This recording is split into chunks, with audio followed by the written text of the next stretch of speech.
Hello and welcome to this video on present simple. We are going to work on the structure and use. Hoy vamos a trabajar el presente simple del resto de verbos. En el vídeo del verbo to be vimos ya cómo es la estructura del verbo to be. En el presente simple vamos a ver cómo es la estructura del resto de verbos. Para el presente simple tenemos dos estructuras, una con los sujetos I, you, be, they y otra con los sujetos he, she, it. Con I, you, be, they en afirmativa utilizamos el verbo sin ningún cambio. I play tennis. Con he, she, it le añadimos una S al verbo. He plays tennis. Luego veremos por qué esta S tiene algún truquito.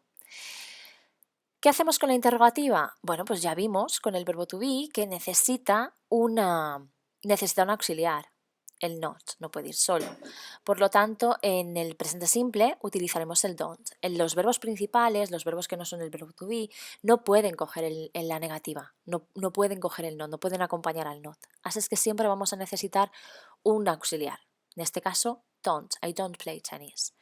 ¿Qué pasa con he, she, it? Pues que utilizamos el mismo do, lo que pasa es que coge también, además del not, la S.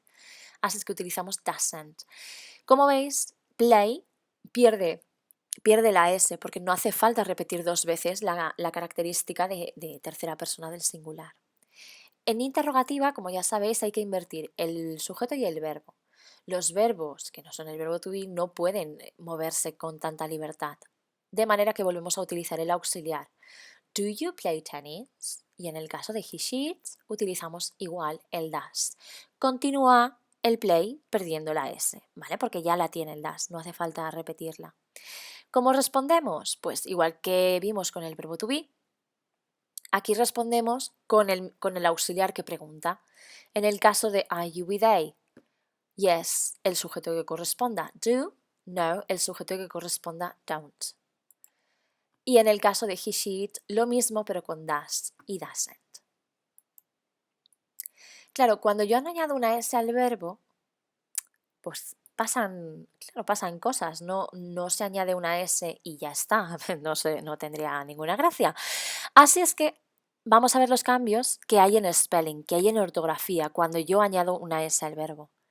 El primer cambio que tenéis que tener en cuenta es que cuando los verbos terminan en O, S, CH, SH y X, no añado una S, sino que añado una ES. Por ejemplo, goes, kisses, watches, washes, mixes. En los últimos 4, si os dais cuenta además, esa E afecta a la pronunciación. No digo kiss, watches, ni wash, ni mix. Pongo una I porque si no, con 3 sibilantes ahí juntas es imposible, no se notaría. Al final la última S caería y no tendría sentido ponerla. ¿De acuerdo? Esto nos va a ocurrir también con los plurales. Los sustantivos que terminan en OS, CH, SX y SH y X, también van a añadir ES. ¿Y qué pasa con los verbos que terminan en consonante más Y, como study, por ejemplo? Bueno, pues cambio la Y por I latina y añado una S. ¿Por qué es esto? Pues porque esta Y, que es sabéis que está a medio camino entre una consonante y una vocal, en este caso se convierte, entre comillas, hace función de vocal. Entonces, verbos como por ejemplo study, o cry, o try, o fly, hacen el presente simple con una I latina. Studies, cries, tries y flies.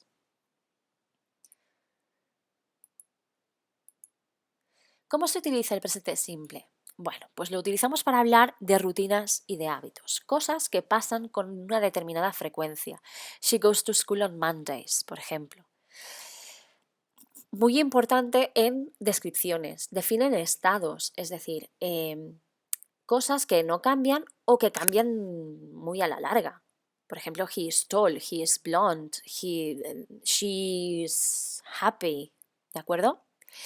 Con likes y dislikes, pues por lo mismo, porque cambian a la larga o son entre comillas, muy entre comillas, permanentes. Ya sabemos que no hay nada permanente, pero bueno, se mantienen en el tiempo. We love English.